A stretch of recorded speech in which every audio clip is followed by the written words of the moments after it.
Okay, lock it up. Here we go. Okay, guys. This will be a picture. All right, here we go, guys. Stand by. Sound is speeding. Continuing 56 sample. This is take 5, take 5. Sound speed, sound speed. Speed. Marker. And background action and action.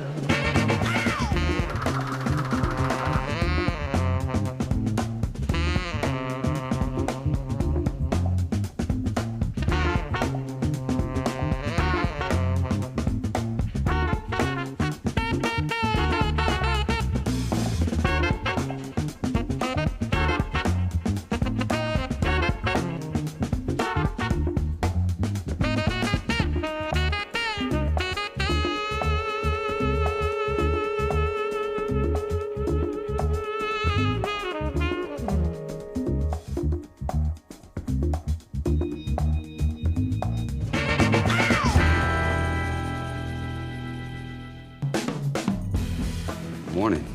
Please state your name for the record. Daniel Ocean. The script is such a smart script.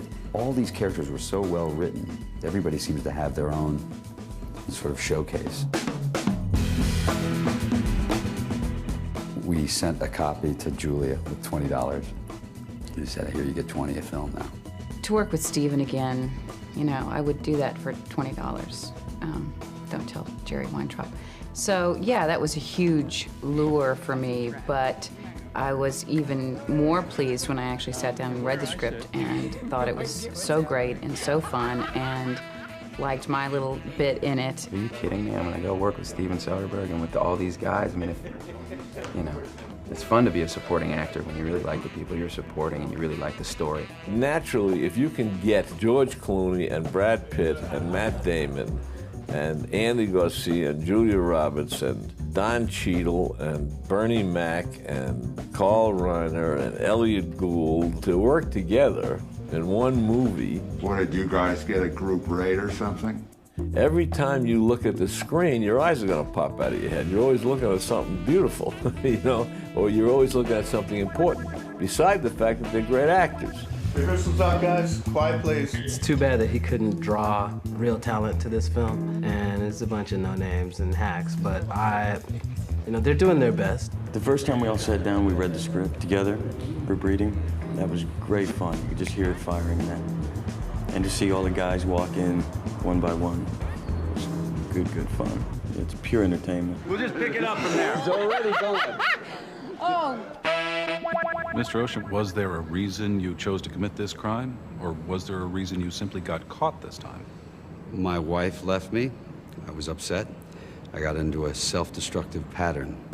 While he was inside, he's been thinking, and he has a plan together to pull a job. I hope you were the groom. I would say Rusty is Danny's right-hand man. I would say Danny's the idea man, and Rusty, he makes things happen. Danny shows up with this brilliant master plan. It's never been done before. It's gonna need planning, a large crew. What's the target? 8 figures each. What's the target? When was the last time you were in Vegas?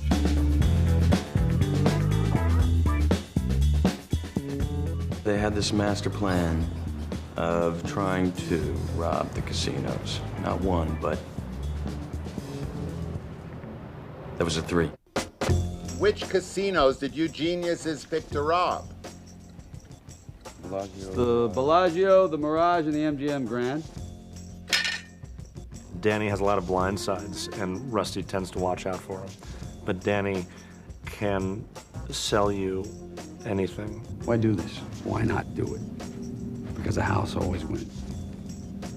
Play long enough, you never change the stakes, the house takes you.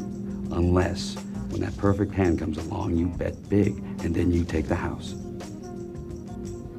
Been practicing this speech, haven't you? A little bit. Did I rush it? Felt like I rushed it. That was good. I liked it. Back it up. Yeah. And who told you to do that? I did.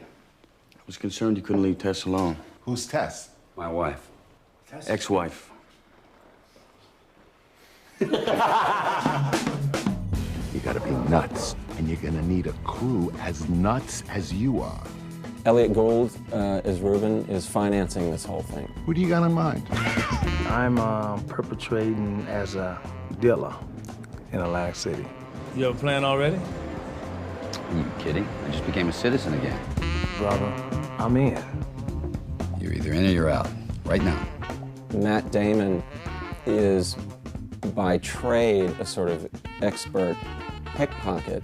Well, he's been around the con his whole life, so he's, you know, a jack of all trades in one respect, and then in another, he's very good. He can lift anything from anybody, so he's got very quick hands.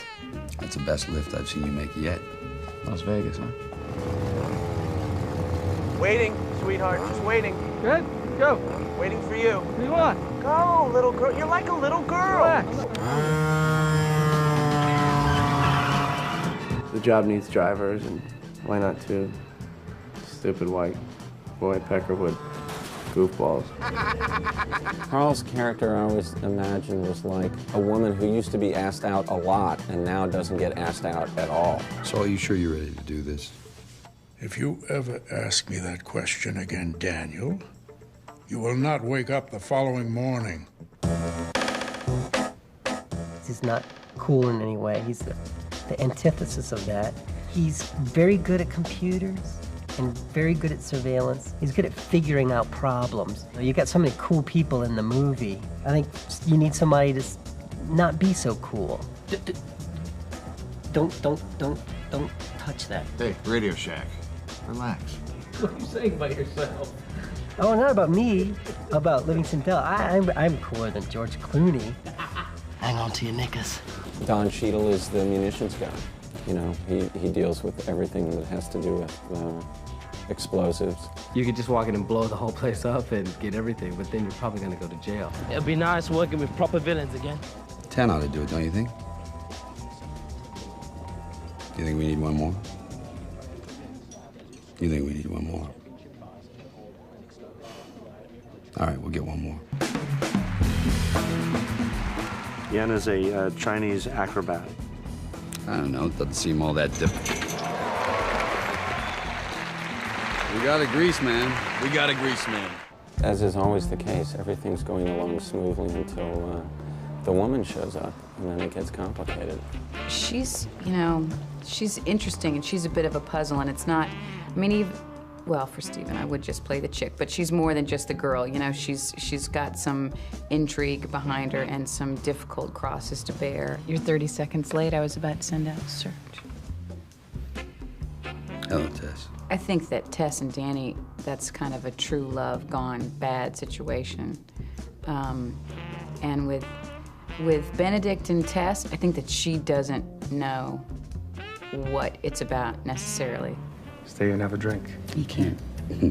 I don't imagine we'll be seeing Mr. Ocean anytime soon, right? You never know. Ah, I know everything that's happening in my hotels. Good to see you, Tess. Take care, Danny. Terry. Danny. He's running an empire, really, you know, and he likes to be in charge. And although I think he's very gracious with his employees, he can also be very ruthless. Well, he's the enemy. Oh, he's the enemy. These are Terry Benedict's places. Yes, they are. You think you'll mind? More than somewhat. We were really lucky to get Andy. You know, it's a great role, but it means that you have to come into a room of 11 guys who've been working together for a long period of time and like each other and get along, and play the guy who nobody likes. That's hard to do. Tell me this is not about screwing the guy who's screwing your wife. Ex-wife. Tell me. It's not about that. It's not entirely about that. Ooh, bells. The bells are ringing. Oh my God. Esmeralda.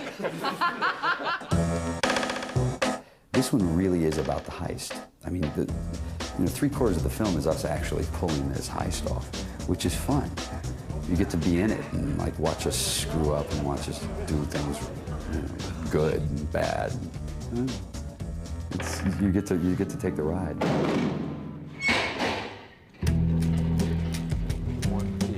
This is the vault at the Bellagio that safeguards every dime that passes through each of the 3 casinos above it.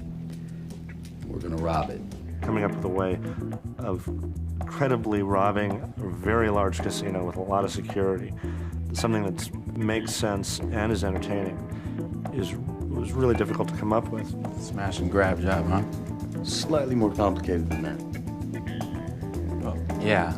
They're trying to knock over these 3 casinos simultaneously, which all share a common vault. And they're trying to do it on a fight night. Casinos need to have enough cash on hand to cover every bet at play on their floor. That means, on a weekday, by law, it has to carry anywhere between $60 and $70 million in cash and coin. On the weekend, between 80 and 90 million. On a fight night, the night that we're gonna rob it, 150 million without breaking a sweat. And so their plan is to hit this vault that night in the middle of the fight while creating a series of sort of ever-escalating diversions. Someone call for a doctor? I'm not in your face. You were in my face. You bumped into me. You got in my way. I was trying to deliver my balloons. Gentlemen. We're just supposed to walk out of there with $150 million in cash on us without getting stopped? Yeah. It gets complicated. Things go wrong. Well, check the battery.